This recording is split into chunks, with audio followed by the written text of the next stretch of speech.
Assalamualaikum warahmatullahi wabarakatuh.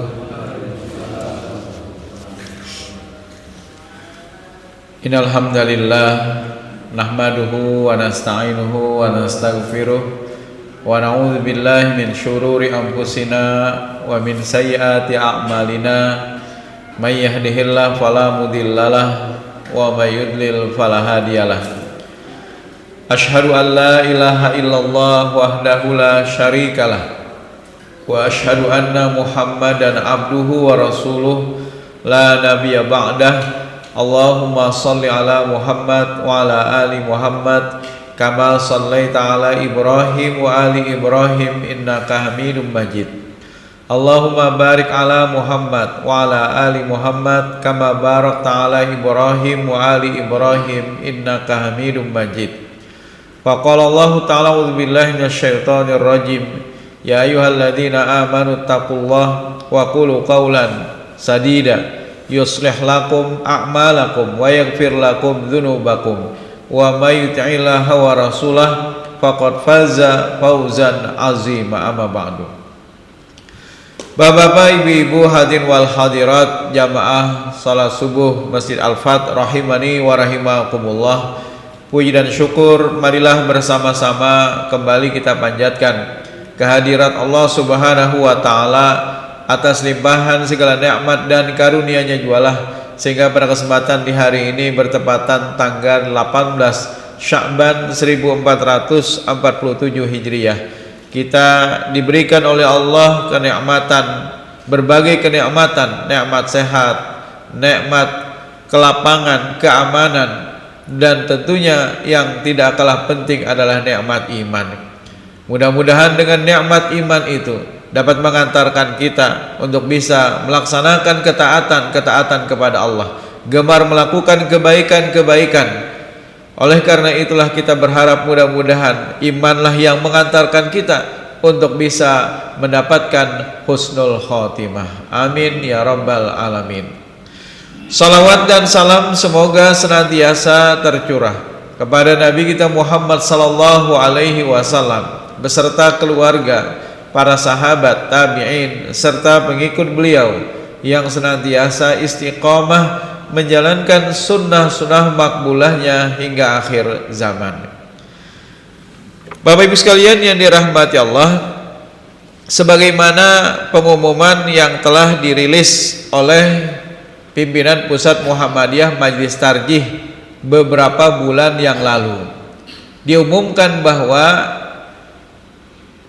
insya Allah kita akan melaksanakan ibadah puasa Ramadan di tahun ini jatuh atau bertepatan tanggal 1 Ramadan, ya jelas 1 Ramadan atau bertepatan bulan Masehinya itu adalah bertepatan tanggal 18 Februari 2026. Berarti tanggal 17 malam harinya kita sudah bersama-sama melaksanakan qiyamu Ramadan. Walaupun sebenarnya dari sebelum datangnya Ramadan pun di hari-hari biasa kita juga melaksanakan yang namanya salat malam atau qiyamul lail, atau disebut juga salat tahajud. Jadi sebenarnya pada intinya sama, salat malam atau salatul lail. Kemudian tahajud, kalau itu kita kerjakan setelah kita tidur terlebih dahulu, namanya adalah tahajud. Kalau kita mengerjakannya di bulan Ramadan disebut dengan qiyamu Ramadan, atau disebut juga dengan salat tarawih. Nah, Bapak Ibu sekalian yang dirahmati Allah, jadi pada intinya sama. Yang disebut dengan sholat malam itu payung besarnya, Pak, payung besarnya. Nah, Bapak Ibu sekalian yang dirahmati Allah, sebagaimana pengumuman yang telah diumumkan oleh pimpinan Pusat Muhammadiyah berdasarkan KHGT. Nah, KHGT itu kalender Hijriah Global Tunggal. Kalau dulu kita menggunakan yang namanya hisab hakiki wujudul hilal, tapi matlaknya hanya lokal Indonesia, Pak. Pertama adalah terjadinya ijtima ketika itu. Nah, terjadinya ijtima. Nah, ijtima ini adalah menjadi syarat yang harus dipenuhi, yang nantinya apabila terjadi itu maka akan terjadi bulan baru. Itu syarat yang pertama, terjadinya ijtima. Jadi matahari, bumi dan bulan itu berada pada satu garis lurus atau titik nol. Nah, setelahnya berarti masuk tanggal baru. Itu syarat yang pertama. Syarat yang kedua, ketika matahari itu tenggelam, bulan masih berada di atas ufuk.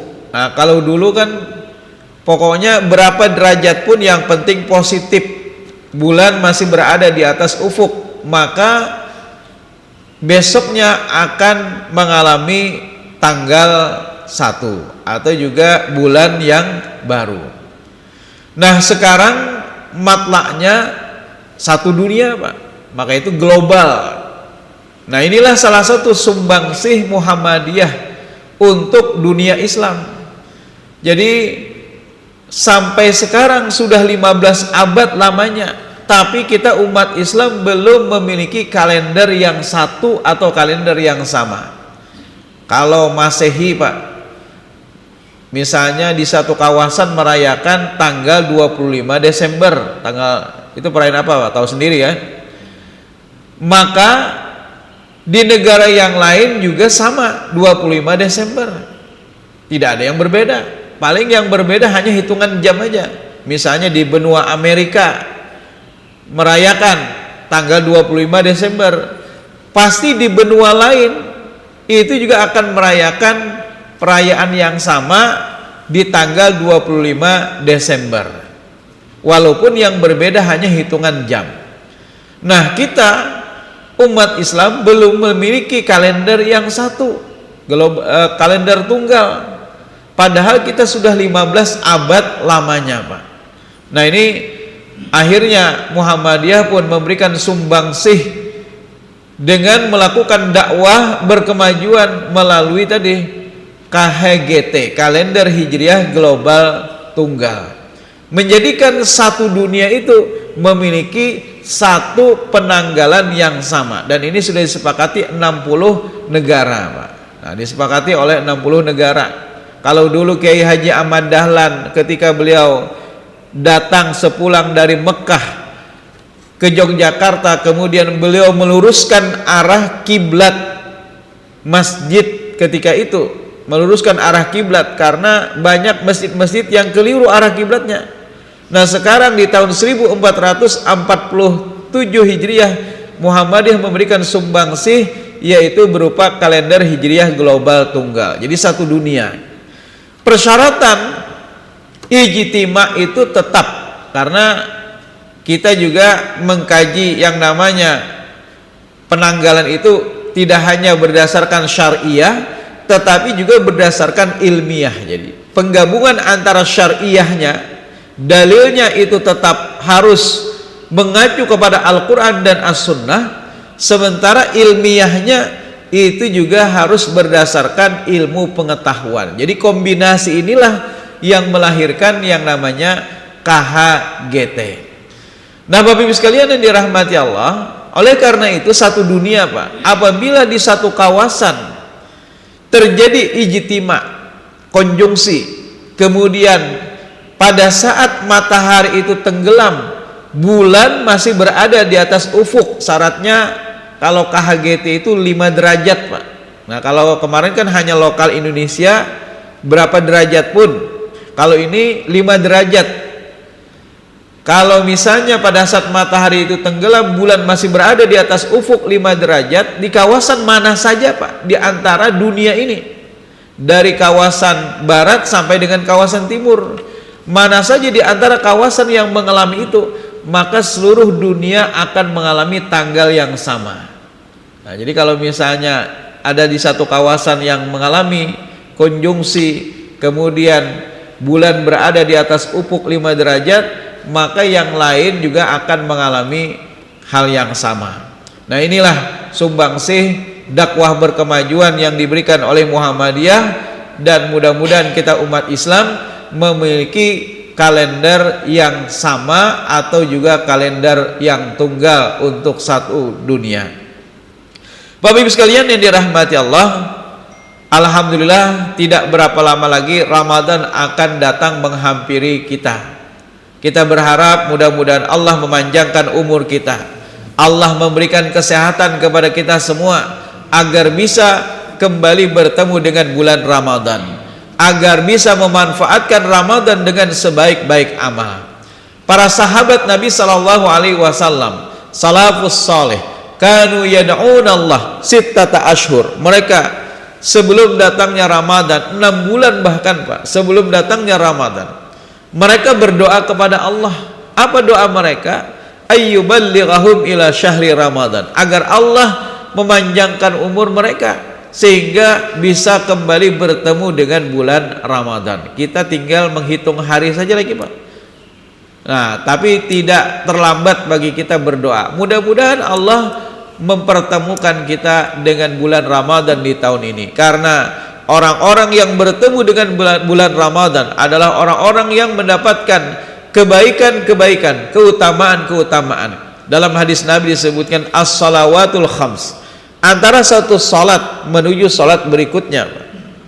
Bahkan seseorang yang menunggu datangnya waktu salat, misalnya dia diam di masjid antara maghrib dan isya, maka diamnya di masjid untuk menunggu datangnya waktu salat berikutnya itu dinilai sebagai ibadah salat Pak. Luar biasa. Jadi kalau dari subuh sampai zuhur kan kelawasan Pak, apalagi misalnya pian harus bekerja di pagi harinya. Nah, kalau yang paling mudah itu antara maghrib isya, apalagi ada kajian, tinggal kita duduk saja di masjid mendengarkan kajian atau membaca Al-Quran atau berzikir, maka duduknya kita itu di masjid itu sama dengan kita mengerjakan sholat Pak, sama seperti kita sedang mengerjakan sholat. Jadi kata Nabi as-salawatul khams, antara satu sholat menuju sholat berikutnya. Wa ramadanu ila ramadani, antara satu Ramadan atau Ramadan yang telah lalu sampai dengan Ramadan tahun ini, mukaffaratun ma bainahunna, itu akan dapat menghapuskan dosa di antara keduanya. Jadi apabila nanti kita bertemu dengan bulan Ramadan, sembari kita bertaubat kepada Allah Subhanahu wa taala, memohon ampun, maka Allah akan mengampuni, menghapuskan dosa-dosa kita antara Ramadan yang lalu sampai dengan Ramadan di tahun ini. Nah, Bapak Ibu sekalian yang dirahmati Allah, mari sama-sama kita menyambut Ramadan dengan sukacita, gembira. Dalam artian mari sama-sama kita manfaatkan betul Ramadan, karena Ramadan adalah memiliki keistimewaan yang luar biasa. Diampuni dosa-dosa kita. Kemudian apabila seseorang berpuasa, maka dia akan mendapatkan pahala yang tidak berbatas. Nabi sallallahu alaihi wasallam pernah bersabda dalam sebuah hadis qudsi, Allah berfirman, kata Allah apa? Kullu amal ibni Adam lahu, semua amal anak Adam itu adalah untuknya Pak. Jadi tidak ada Allah meminta kepada kita illa saum, kecuali puasa. Fa innahu li wa ana ajzibi, puasa itu kata Allah untukku dan aku yang akan memberikan ganjarannya. Menurut syarah para muhadditsin atau para ahli hadis, apa maksudnya Pak? Kalau amal-amal yang lain itu ada batasannya Pak. Misalnya kita diberikan pahala 10 kali lipat atau 700 kali lipat. Tapi khusus untuk puasa itu tidak berbatas akan pahalanya. Aku yang akan mengganjarnya kata Allah. Jadi batasannya ini tidak ada Pak. Ini sekehendak Allah memberikan pahala yang besar kepada orang-orang yang berpuasa. Itu maksud daripada hadis ini yang pertama. Yang kedua adalah kalau amal-amal yang lain itu akan terkikis habis Pak. Misalnya ketika kita pernah melakukan kezaliman terhadap orang lain semasa kita di dunia, maka nanti pada hari kiamat kelak orang-orang yang pernah kita zalimi, entah itu kita mengurangi takaran atau timbangan ketika berdagang, entah kita pernah menggibah orang lain, apalagi sampai memfitnah orang lain, menyakiti hati orang lain, pokoknya berbuat zalim terhadap orang lain ketika di dunia, maka orang yang dizalimi ini akan menagih di hadapan Allah Subhanahu wa taala atas apa yang telah kita lakukan semasa di dunia. Maka itu kita sering mendengar Nabi pernah bersabda, atadruna mal muflis, tahukah kalian ya Nabi, siapakah orang yang bangkrut? Kemudian para sahabat menjawab, yang dinamakan orang yang bangkrut itu wahai Rasul, man la dirham lahu wala mata, yaitu adalah orang yang tidak memiliki dirham, uang, wala mata, dan juga tidak memiliki harta. Maka setelah itu Nabi pun berkata, bukan seperti itu yang dinamakan orang yang bangkrut wahai sahabatku. Tetapi orang yang bangkrut itu nanti pada hari kiamat kelak, yaitu mereka yang membawa pahala salatnya, membawa pahala zakatnya, membawa pahala hajinya, tetapi ternyata di samping mereka melakukan kebaikan-kebaikan ibadah, tapi ternyata mereka tidak melakukan atau tidak memperhatikan hal-hal yang berhubungan dengan sesama manusia. Mereka zalim ketika hidup di dunia, wa daraba hada, memukul orang lain, memfitnah orang lain, menggibah orang lain, mengurangi takaran ketika berdagang, dan segala macam perbuatan-perbuatan zalim lainnya. Maka kata Nabi, pada hari kiamat kelak, orang yang dizalimi itu akan minta pertanggungjawaban di hadapan Allah Subhanahu wa taala. Kata Allah apa? Ambil pahala salatnya. Kemudian masih datang lagi orang yang lain menagih, ambil pahala salatnya. Akhirnya apa? Pahala salatnya habis. Kemudian yang kedua, maka diambillah amal-amal yang lain juga demikian, Pak. Akhirnya tidak ada satupun yang tersisa, Pak. Sementara masih ada orang yang datang minta pertanggungjawaban karena pahalanya sudah habis, Pak. Maka akhirnya apa? Ya sudah, kata Allah, limpahkan dosamu kepada orang ini. Akhirnya apa? Orang itu sudah habis kebaikannya, malah justru dia bergelimang akan dosa dari orang yang pernah dizoliminya. Tapi masih ada satu amalan, Pak, yang masih bisa bertahan dari orang itu. Amal apa itu, Pak? Yaitu adalah as-saum, puasa, Pak.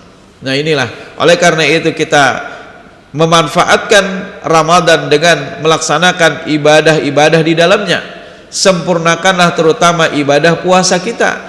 Maka mudah-mudahan ibadah saum itu akan menjadi amal yang tidak terkikis habis pada saat nanti di yaumil hisab. Nah, Bapak Ibu sekalian yang dirahmati Allah, kemudian kita juga memanfaatkan Ramadan dengan sebaik-baik amal. Jadi laksanakanlah ibadah puasa Ramadan, kurangi hal-hal yang bisa mengurangi pahala puasa. Jadi apalagi membatalkan puasa, hal-hal yang bisa mengurangi pahala puasa saja, maka hendaknya kita hindari. Nah, Bapak Ibu sekalian yang dirahmati Allah, jadi Ramadan adalah bulan yang penuh dengan keistimewaan. Dilipat gandakan amal kebajikan manusia, bahkan puasa dan Al-Quran akan memohonkan syafaat kepada Allah Subhanahu wa ta'ala pada hari kiamat kelak.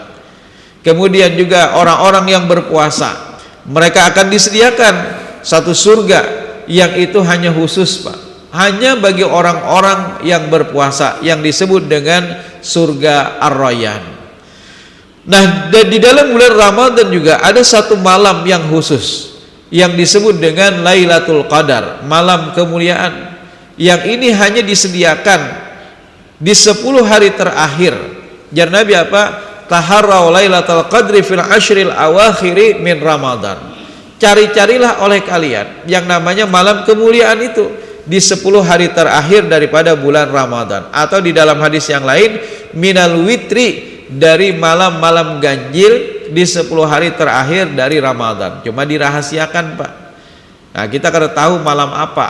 Nah, tinggal bagaimana kita berkhidmat, giat untuk mengisi 10 hari terakhir tersebut. Nah, Bapak Ibu sekalian yang dirahmati Allah, di malam harinya kita juga dianjurkan untuk melaksanakan Qiyamul Ramadan. Jadi Qiyamul Ramadan ini adalah sebagai pembelajaran agar nanti sekeluar daripada bulan Ramadan kaum muslimin terbiasa untuk mengerjakan salat malam atau juga salat tahajud. Nah, Bapak Ibu sekalian yang dirahmati Allah, tuntunan dalam pelaksanaan qiyamul Ramadan atau juga salat malam, ada beberapa hadis Nabi Shallallahu Alaihi Wasallam. Memang terjadi ikhtilaf di kalangan para ulama tentang jumlah rakaat.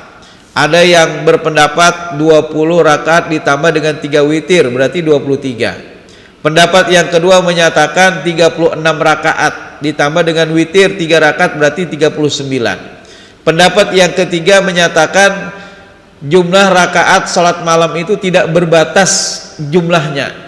Sekehendak hati, sekehendak kemampuan masing-masing. Seberapa dia mampu maka kerjakanlah. Itu pendapat yang ketiga. Sementara pendapat yang keempat, ini jumlahnya adalah 8 rakaat ditambah dengan 3 witir berarti 11 rakaat. Nah, Majlis Tarjih mengambil yang mana di antara pendapat-pendapat itu? Majlis Tarjih berupaya untuk menemukan mana di antara pendapat itu yang berdasarkan dalil yang rojih, dalil yang paling kuat. Mana diambil? Diambillah ternyata jumlah yang disebutkan dalam hadis Nabi Sallallahu Alaihi Wasallam yang diriwayatkan oleh Abu Salamah. An Abi Salamah bin Abdurrahman, tapi nanti ada lagi hadis-hadis yang lain yang juga disebutkan dalam riwayat Aisyah. An Abi Salamah bin Abdurrahman annahu sala Aisyah, sesungguhnya dia pernah bertanya kepada Aisyah, kaifa kanat salatu Rasulillah sallallahu alaihi wasallam, wahai Aisyah, seperti apa salatnya Nabi sallallahu alaihi wasallam fi Ramadan, di dalam bulan Ramadan.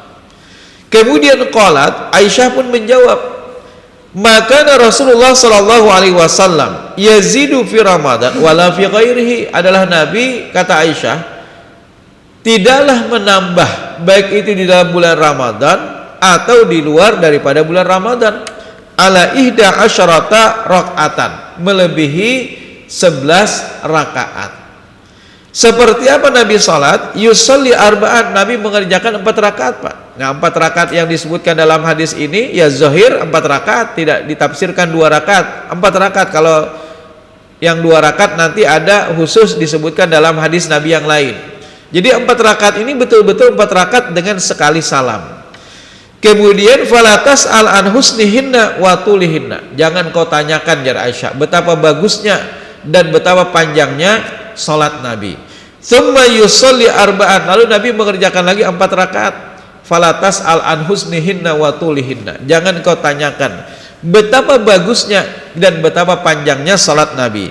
Tsumma yusolli salasan, lalu Nabi mengerjakan 3 rakaat. Hadis riwayat Bukhari dan Muslim.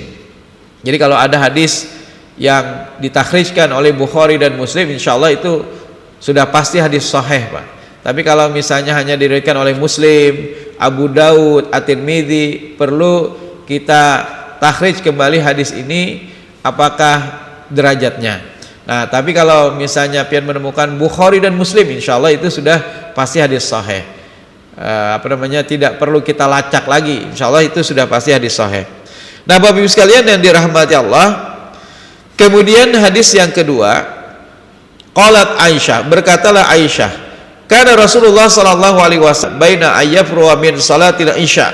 Jadi Nabi, kata Aisyah, beliau mengerjakan salat yang beliau lakukan setelah atau sehabis salat isya. Wa hiya allati yad'un nas atamah, yang orang-orang menyebutnya itu adalah waktu atamah.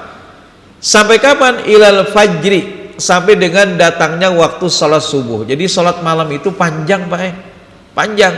Saking panjangnya atau setelah salat isya itu sudah boleh, Pak, sampai dengan sebelum datangnya waktu salat subuh. Nah, jadi cukup panjang salat malam itu. Silakan kita memilih waktu mana yang kita ingin mengerjakannya. Sekalipun waktu yang paling utama atau yang paling afdol itu adalah di sepertiga malam. Cuma kan di bulan Ramadan ini hanya sekedar sebagai pembiasaan. karena yang hadir banyak orang. Supaya orang-orang mudah untuk mengerjakannya, maka dikerjakan di awal malam. Nah, dikerjakan di awal malam. Cobakan ya, misalnya kita mulai tahun ini menggawi salat tarawihnya jam 2 malam lah, timbul kada beurang bae. Yang hadir paling imam lawan kaum aja berdua. Nah ini. Jadi sebagai pembelajaran kan, supaya orang-orang mudah untuk mengerjakannya, supaya orang-orang banyak hadir, maka dikerjakan setelah sholat isya. Nah, jadi ini sebagai pembiasaan. Nah, Bapak Ibu sekalian yang dirahmati Allah, jadi waktu sholat malam ini cukup panjang. Bahkan kalau misalnya pian khawatir Pak, kada bangun di akhir malam, maka boleh mengerjakan sholat witir sebelum tidur. Nah, jadi silakan. Bahkan ada hadis yang menyebutkan, jadikan sholat witirmu itu sebagai penutup sholat. Nah, cuma hadis ini jangan disalahartikan seolah-olah kalau kita sudah berwitir kada boleh lagi sholat. Tidak sebenarnya Pak.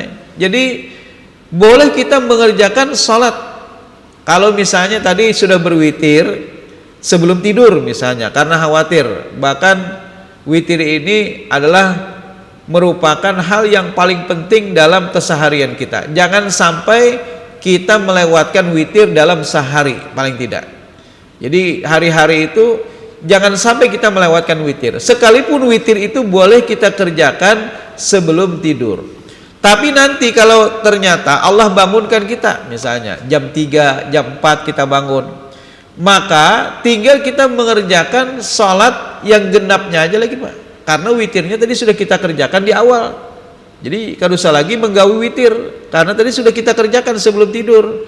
Nanti bangun misalnya jam 4, berarti tinggal mengerjakan sholat yang genapnya saja lagi. Berarti tinggal berapa Pak? Misalnya tadi sudah 3, berarti tinggal 8 rakaat saja lagi.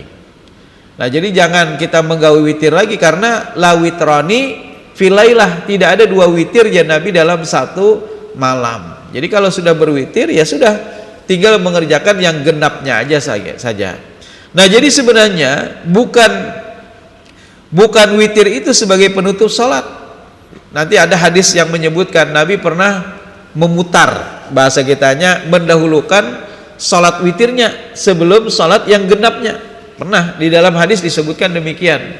Jadi sebenarnya arti dari witir itu bukan menjadi penutup daripada sholat. Memang ada hadis yang berbunyi, jadikan witir itu sebagai penutup sholatmu.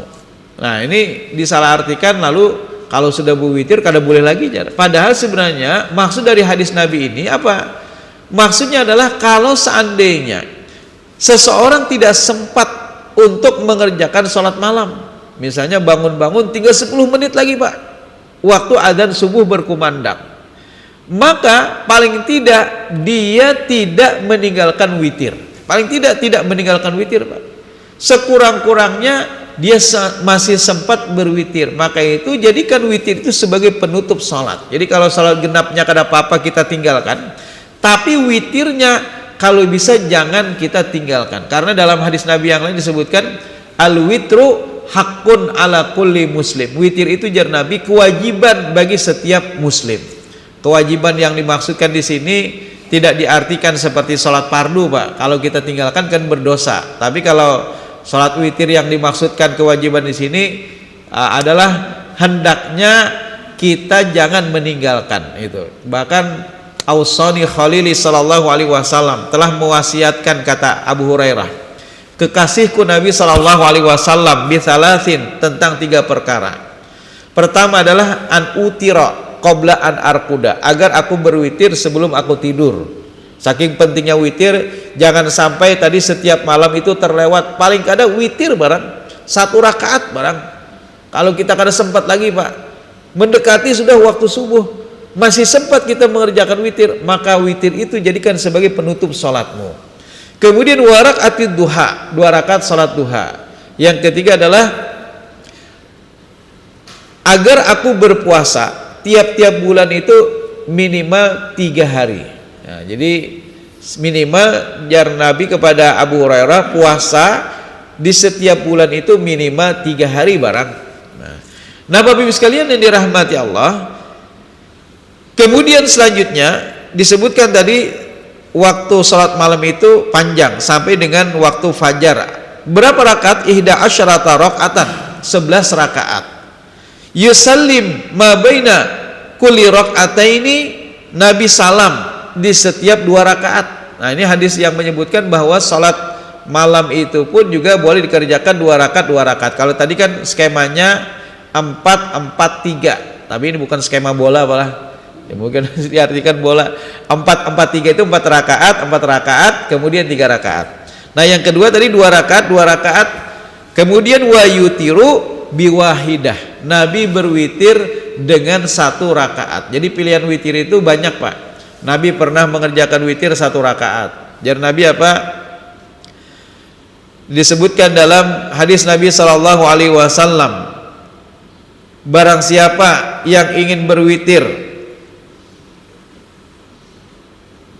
al-witru haqqun ala kulli muslim. Witir itu kewajiban bagi setiap muslim. Faman ahabba ayutira bi khamsin. Barang siapa yang dia ingin berwitir 5 rakaat, falyaf'al, maka silahkan untuk dia kerjakan. Wa man ahabba ayutira bi thalathin. Barang siapa yang dia ingin berwitir 3 rakaat, falyaf'al, maka silahkan dia kerjakan. Wa man ahabba ayutira bi wahidah falyaf'al. Barang siapa yang dia ingin berwitir 1 rakaat, maka silahkan dia kerjakan. Jadi witir itu bahkan disebutkan juga sudah ada dalam buku tanya jawab yang dikeluarkan oleh tim fatwa Majelis Tarjih. Ulun lupa jilid keberapa. Di situ menyebutkan hadis bahwa Nabi pernah berwitir 1 rakaat, Nabi pernah berwitir 3 rakaat, Nabi pernah berwitir 5 rakaat, Nabi pernah berwitir 7 rakaat, Nabi pernah berwitir juga 9 rakaat. Nah, ini witir-witir yang pernah dikerjakan oleh Rasulullah. Cuma kalau di bulan Ramadan, karena yang hadir itu orang umum, Pak, maka kerjakan yang maklum aja, yang ma'ruf aja, yang diketahui banyak orang, yaitu 4-4-3. Kalau yang 5 rakaat, karena misalnya kita tahun inilah witirnya 5 rakaat, ya mungkin bingung orang, Masjid Al-Fajr, kenapa malah lain witir 5 rakaat, padahal sebenarnya boleh. Nah, kalau misalnya ingin mengerjakan yang 5 rakaat witir, mungkin di luar Ramadan aja, di rumah masing-masing. Ketika kita sholat malam, sesekali misalnya hendak mencobai witir yang 5 rakaat, sesekali hendak mengerjakan witir yang 7 rakaat. Nah, kalau yang 7 rakaat nanti di rakaat yang ke-6 ada tasyahud awal, Pak. Kalau yang 3 rakaat itu tidak ada tasyahud awal. Yang 5 rakaat itu juga tidak ada tasyahud awal, langsung tasyahud akhir. Yang 7 rakaat, maka di rakaat yang ke-6 ada tasyahud awal, di rakaat yang ke-7 tasyahud akhir. Boleh juga bahkan memilih witir itu 9 rakaat, Pak. Nanti di rakaat yang ke-8 itu tasyahud awal, di rakaat yang ke-9 tasyahud akhir. Cuma resikonya kalau pian memilih witir yang 9 rakaat, kalau pian takantut di rakaat yang ke-8, Pak. Namun takantut kan ngulang dari awal lagi. Namun 3 rakaat masih mending karena masih sedikit jumlah rakaatnya. Coba ini 9 rakaat, sekalinya pas saat terakhir lagi di 9 rakaat 9 misalnya, takantut sidin terpaksa dari awal lagi. Nah, jadi kalau ingin mengerjakan itu mungkin di rumah saja ketika di luar Ramadan. Misalnya hendak mencobai. Tapi kalau di bulan Ramadan karena yang hadir adalah yang masyarakat umum, maka kerjakanlah yang maklum saja, yang selama ini ma'ruf dikenal di masyarakat kita 4-4-3 misalnya. Nah, Bapak Ibu sekalian yang dirahmati Allah, bahkan di dalam hadis Nabi Shallallahu Alaihi Wasallam yang lain juga disebutkan Nabi pernah mengerjakan witir 9 rakaat. Karena Rasulullah, mohon maaf, mana ini hadisnya? Kunna nu'iddu lahu siwakahu. Biasa kata Aisyah, kami menyediakan untuk Nabi gasan sidin bersiwak, wa tahurahu, dan juga air untuk beliau berwudu. Fayab'athuhullah ma syaa ayyab'athuhu, maka Allah bangunkan beliau sesuai dengan apa yang Allah kehendaki minal lail, pada satu malam. Jadi Allah akan membangunkan Nabi. Fayatasawwaku, lalu setelah Nabi bangun, Nabi pun bersiwak. Nah, kalau kita mungkin jangan langsung berwudu, bergosok gigi lah dulu sebelum kita melaksanakan sholat malam. Nabi bersiwak, kemudian wa yatawaddau, berwudu, wa yusalli, Nabi pun salat tis'a rakaatin, 9 rakaat pada saat itu. Nabi mengerjakan 9 rakaat. La yajlisu fiha illa fi tsaminah, Nabi tidak duduk di antara rakaat-rakaat tersebut kecuali di rakaat yang ke-8. Nah, jadi ada tasyahud awal di rakaat yang ke-8. Fayadhkurullah wa yahmaduhu wa yad'uhu, Nabi berzikir kepada Allah, memuji Allah dan berdoa. Jadi Pak, ternyata yang namanya kita menjadikan tempat yang mustajabah bagi kita berdoa itu bukan hanya ketika sujud, Pak. Ternyata ada juga tempat mustajab bagi kita berdoa ketika kapan? Yaitu ketika kita tasyahud. Baik itu tasyahud awal atau juga tasyahud akhir. Ini tempat mustajabah berdoa, Pak. Jadi kalau bisa manfaatkan, cuma ketika kita sholat sendirian.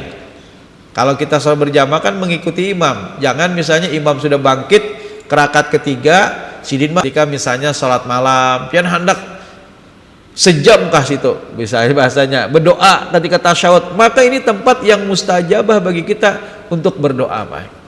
Jadi Nabi disebutkan wa yad'uhu, berdoa kepada Allah. Tsumma yanhad wa la yusallim, Nabi pun bangkit, tidak salam di rakaat yang ke-8. Tsumma yaqum fayusallit tasi'ah, Nabi melanjutkan ke rakaat yang ke-9. Nah, kita gimana? Kemudian tsumma yaqut, lalu Nabi pun duduk di rakaat yang ke-9. Fayadhkurullah, berzikir kepada Allah, wa yahmaduhu wa yad'uhu, memuji Allah dan juga berdoa kepada Allah. Tsumma yusallim tasliman yusmi'na, kemudian Nabi pun di rakaat yang ke-9 salam. Yang salamnya itu beliau perdengarkan kepada kami. Kemudian tsumma yusalli rak'ataini, lalu Nabi mengerjakan 2 rakaat. Nah, dari hadis ini berarti apa, Pak? Ternyata Nabi pernah mengerjakan witir dulu, baru setelah itu sholat malam. Selama ini kan kita, kalau yang maklum lah, yang biasa kita kerjakan sholat yang genap dulu baru witir, ya kan biasa. Ternyata Nabi pun pernah mengerjakan witir dulu baru sholat yang genap. Nah, boleh hukumnya, Pak. Cuma mungkin ya sesekali misalnya.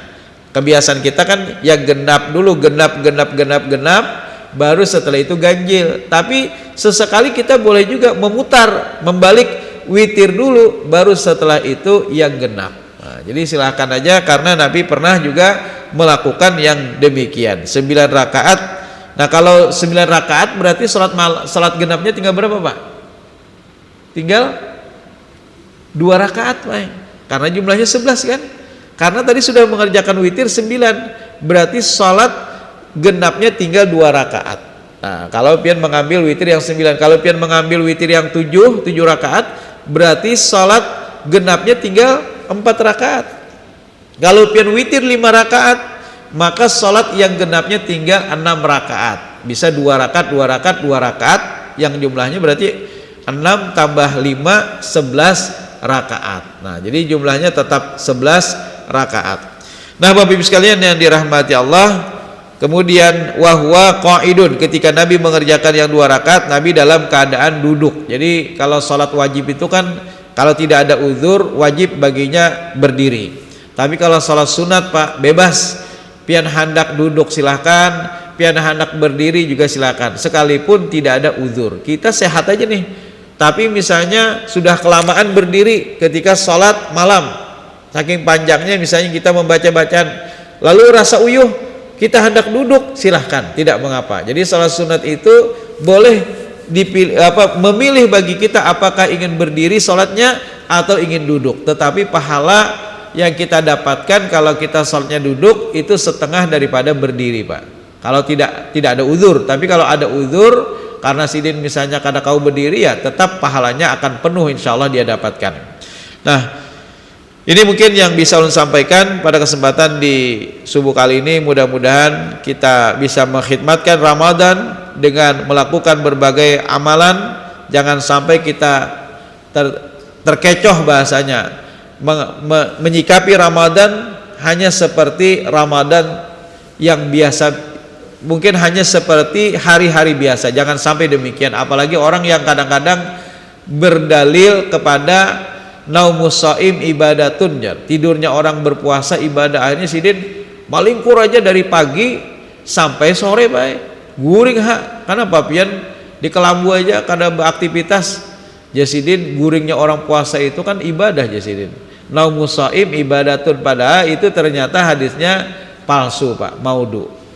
Nah, bukan dalam artian kita dilarang untuk tidur beristirahat, silakan, apalagi misalnya di malam harinya kita persiapan tarawih. Nah, kita persiapkan fisik kita, mungkin tidur barang sebentar, tapi jangan sampai keseharian itu hanya diisi dengan tidur, apalagi diisi hanya dengan main catur seharian. Menghabiskan waktu main catur, main apalagi Pak, main dom misalnya. Masa Ramadan diisi yang hal-hal demikian? Tentu ini sangatlah merugikan. Mudah-mudahan kita bisa memanfaatkan Ramadan dengan sebaik-baiknya. Subhanakallahumma wa bihamdika asyhadu an la ilaha illa anta astaghfiruka wa atubu ilaik. Wassalamualaikum warahmatullahi wabarakatuh.